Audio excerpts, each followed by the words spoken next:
सध्या माध्यमांमध्ये एका लग्नाची जोरदार चर्चा आहे.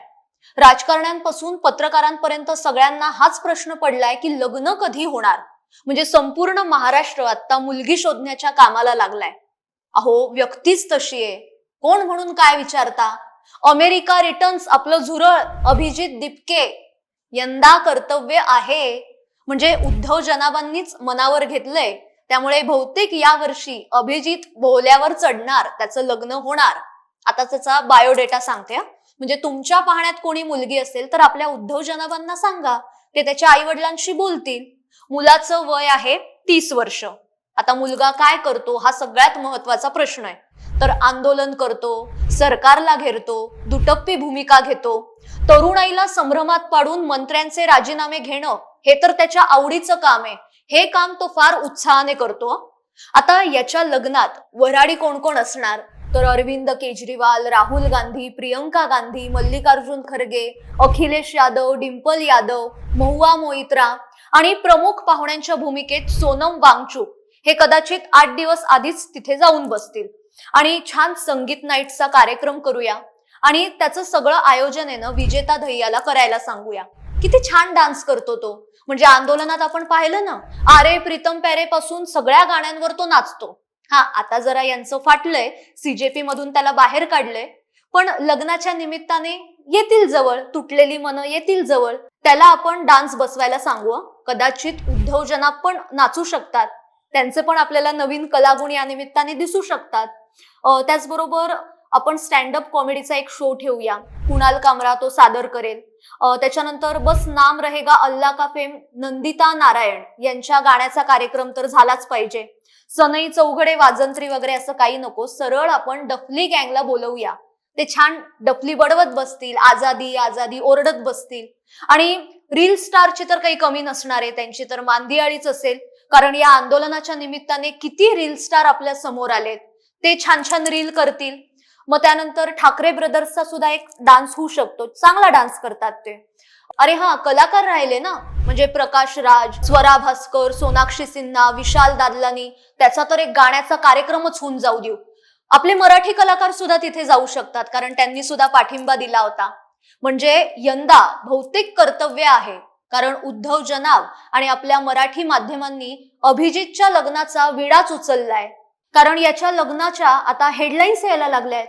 एक वेगळा प्रश्न विचारते, आपण जी चर्चा करतोय त्याच्यापेक्षा वेगळा. परवा कृष्णाशी बोलताना तुझी आई म्हणाल्या होत्या की आता अभिजित घरी आलाय, आता आम्हालाही वाटतं की त्याचं लग्न झालं पाहिजे. आणि मग लगेच तुम्हाला आला उद्धव ठाकरेंचा फोन. तुमच्या आईचा एक व्हिडिओ होता ज्यावेळेस तुम्ही इथं आले त्यावेळेस आंदोलन यशस्वी झाल्यानंतर, की आता यश मिळालंय लढ्याला, आता पुढची लढाई अभिजितच्या लग्नाची असेल. तर काय म्हणजे आपल्याकडे म्हणतात कधी उडून देणार दणका, बार कधी उडवणार. म्हणजे आंदोलन जसं शांत झालं तसं काही महत्वाच्या बातम्या किंवा महत्वाचे विषय घडतच नाहीयेत, कारण माध्यमांकडे ते विषयच नाहीयेत. याची लग्नाची चर्चा माध्यमांमधून रंगतीये. आता अभिजित या सगळ्या आंदोलनानंतर त्याला काहीतरी टायफॉइड का काहीतरी झाला होता, त्यामुळे आराम करण्यासाठी तो छत्रपती संभाजीनगरच्या स्वतःच्या घरी गेला. मग सगळे माध्यम जेवाले आहेत आपले मराठी माध्यमवाले, ते त्याच्या घरी जात आहेत पत्रकार. मग त्याच्या आई वडिलांची प्रतिक्रिया घेतायत.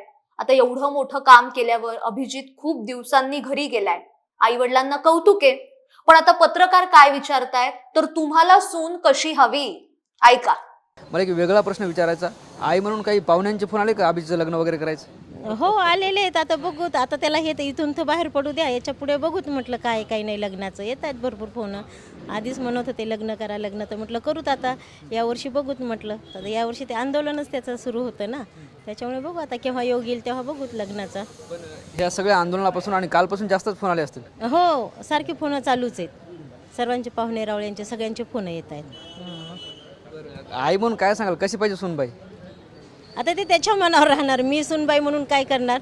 तर मला तर अपेक्षा होती बाबा सून आपली साधारण, आता तो एवढ्या लेवलला गेला, आता काय माहिती, आता ते त्याच्या मनावर राहील सूनाचं काय काही नाही. तर आम्ही फक्त त्याला आता पाठिंबा द्यायचं काम करणार आहे.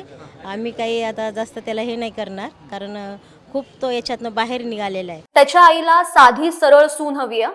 बरं, मुलींनी पण लक्ष ठेवा, त्याच्या आईचे काय क्रायटेरिया आहेत जरा ऐकून ठेवा. पण त्यांचं असं म्हणणं आहे की अभिजित आता ज्या टप्प्यावर आहे ते पाहता जीवनसाथी निवडण्याचं त्याला पूर्ण स्वातंत्र्य आहे. आम्ही हा निर्णय जो आहे तो अभिजितवर सोडलाय आणि मुलाच्या प्रत्येक निर्णयात आम्ही कुटुंब म्हणून त्याच्या पाठीशी आहोत, असं त्याच्या आई वडिलांनी सांगितलंय. सीजेपीचं आंदोलन यशस्वी झाल्यापासून अभिजितला लग्नासाठी असंख्य स्थळं येत आहेत. रोज आम्हाला वेगवेगळ्या मुलींकडून फोन येत आहेत, त्यांच्या आई वडिलांचे फोन येत आहेत, असं त्याच्या आईने माहिती दिलीये. हे ऐकल्यानंतर उद्धव जनाब तर काय तयारीलाच लागले. अहो, त्याच्या आई वडिलांचं ठीक आहे, त्यांचा तो मुलगा आहे, त्यामुळे त्याचं लग्न व्हावं ही त्यांच्या आई वडिलांची स्वाभाविक इच्छा आहे. पण उद्धव जनाबांना एवढी काळजी काय आहे ना, तेच काही कळत नाहीये. म्हणजे त्यांनी त्यांच्या स्वतःच्या 2 मुलांकडे पाहावं, याचं कशाला टेन्शन घ्यायचं? म्हणजे त्याचे आई वडील आहेत ना. आता जंतर मंतर इथलं आंदोलन झाल्यानंतर अभिजित दिपके आरामासाठी घरी आला, तेव्हा त्याच्या भेटीसाठी उबाठा गटाचे नेते चंद्रकांत खैरे गेले होते. त्यावेळी चंद्रकांत खैरे यांनी उद्धव ठाकरेंना फोन लावला.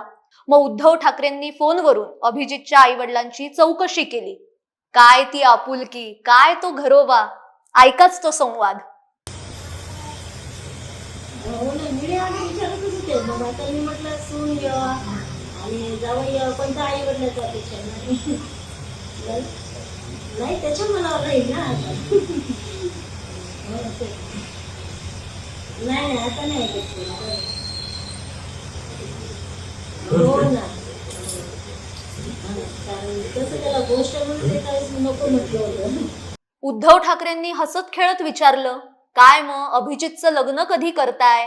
ते अभिजितचे ना एक्सप्रेशन एकदा तुम्ही परत बघाच. आपलं झुरळ कसं लाजतंय, मज्जा आहे बा झुरळाची. सगळेजण लग्नाची चर्चा करताय, पण उद्धव जनाबांना ना एवढी घाई काय तेच कळत नाहीये. म्हणजे बेगानी शादी में अब्दुल्ला दिवाना अशी आपल्या उद्धव जनाबांची आता अवस्था झालेली आहे. अभिजितच्या लग्नात एवढा इंटरेस्ट यांना काय ना, हा जरा एक पडलेला प्रश्नच आहे. बहुतेक उद्धव ठाकरेंना मामा म्हणून त्याच्या लग्नात उभं राहायचं असेल. म्हणजे ते मामा म्हणजे रश्मी ठाकरे मामी झाल्या, मग हे ठाकरे ब्रदर्स मामे भाऊ झाले. मग त्यांचा एक छान डान्स आपल्याला बघायला मिळेल. अंबानींच्या लग्नात पाहिलं होतं, तेजस ठाकरे मस्त नाचतात. काही सांगता येत नाही, उद्धव ठाकरे मामाची भूमिका खरंच पार पाडतील. म्हणजे भगवान विष्णू असं त्यांनी अभिजितला म्हटलेलंच आहे. अजून किती डोक्यावर बसवणार आहे काय माहिती. एवढं कौतुक चाललंय, त्याच्या मागे नक्की काहीतरी कारण असणार आहे. राजकारणी काय उगाच कोणाचं कौतुक करत नाही ना. कदाचित येणाऱ्या काळात अभिजित दिपकेला उबाठा गटात घेण्याचा उद्धव ठाकरेंचा विचार असू शकतो. मग छत्रपती संभाजीनगर मधून त्याला उमेदवारी सुद्धा मिळू शकते. त्यासाठी हे घरगुती संबंध, आपुलकी निर्माण करण्याचं काम चालू आहे. म्हणजे इतर कोणी नंबर लावू नये ना, यासाठी उद्धव ठाकरेच पुढाकार घेत आहेत. आता हे झालं उद्धव जनाबांचं. पण आदित्य ठाकरे लग्न कधी करणार हा प्रश्न ज्या चॅनलच्या पत्रकारांना पडलाय, त्यांनाच आता अभिजित दिपके लग्न कधी करणार असा प्रश्न पडलाय. बघा. सर तुम्ही काय? जेनझी मिलेली भारतीय नागरिक सेफ ऑप्शन. कशाला उगाच कॅमेरा समोर काहीतरी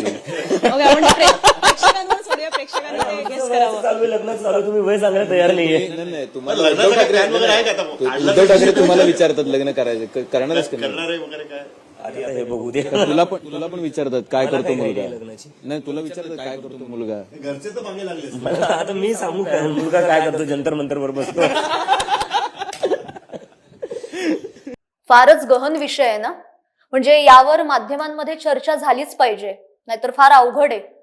हे तर किती छान लग्नाची बोलणी करायला बसल्यासारखे मांडी घालून बसलेत. आणि चर्चा काय? मग तू जेनझी आहे का, तू मिलेनियल आहे का, मग तू लग्न कधी करणार आहे? वा वा वा. थोडक्यात काय तर पेपरफुटी विरोधी बिल पास झालंय. आता संसदेचं अधिवेशन चालू आहे. सरकारने काय ऍक्शन घेतली, हा दिपके काय वाटेल ते बोलत सुटलाय. दिल्ली पोलिसांनी काय अहवाल सादर केला, शिक्षण क्षेत्रातल्या नेमक्या समस्या काय आहेत, अजून काय सुधारणा केल्या पाहिजे, या सगळ्या बातम्यांपेक्षा अभिजित दिपके लग्न कधी करणार या बातम्यांना काही ठराविक माध्यम महत्व देत आहेत. आणि उद्धव जनाब काय हा विषय लावून धरतायत. काही ठराविक माध्यमांना आणि त्यांच्या पत्रकारांना या अभिजित दिपके नावाच्या झुरळाला मोठं करायचंय, हिरो म्हणून त्यांना दाखवायचंय. त्यामुळे त्याचं लग्न होईपर्यंत माध्यम काही त्याची पाठ सोडणार नाहीत. आणि उद्धव ठाकरेंना काय, आता काही काम नसल्यामुळे यंदा कर्तव्य आहे असं म्हणत ते दीपिकेच्या लग्नाच्या तयारीला सुद्धा लागलेत. असो, आजच्या भागात इथेच थांबते. पण या सगळ्याविषयी तुम्हाला काय वाटतं ते कमेंट्स मधनं नक्की कळवा. आणि हा भाग जर तुम्हाला आवडला असेल तर जास्तीत जास्त लोकांपर्यंत नक्की पोहोचवा. आणि साप्ताहिक विवेकच्या YouTube चॅनलला आजच सबस्क्राईब करा. धन्यवाद.